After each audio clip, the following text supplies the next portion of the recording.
Shalom, my name's Rob, and I'm here to tell you a little bit about what you can hear in a tour at the synagogue. We had a big fire in 1831. It was a magnificent event that led up to it, a beautiful New Year's Eve pageants everywhere in Charlotte Amalie. It was the thing to do that year. It was a holiday that everybody was celebrating. Unfortunately, there was a fire. People walked around with torches, and the Brant Fire Department couldn't keep it out. And it led all the way up to the synagogue, which is the pride and joy of the synagogue in the early 1800s. So what I'm able to tell you a little bit is why were there Jewish people in the Caribbean in the first place?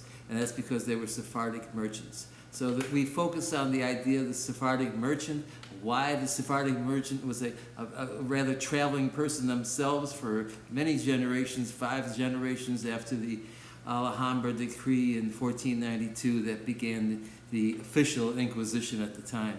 The Inquisition had been going on for a long time before, but it got to its worst when it became part of the law and the running of the country. It was a very successful business model for 150 years, led to galleons and great wars and great gold gathering. And in the meantime, the Dutch were always there to help run harbors. And the people who worked the harbors for the Dutch were the Sephardic Jewish population. So that's what we celebrate. We celebrate Amsterdam, we celebrate Copenhagen, we even celebrate New Amsterdam, New York.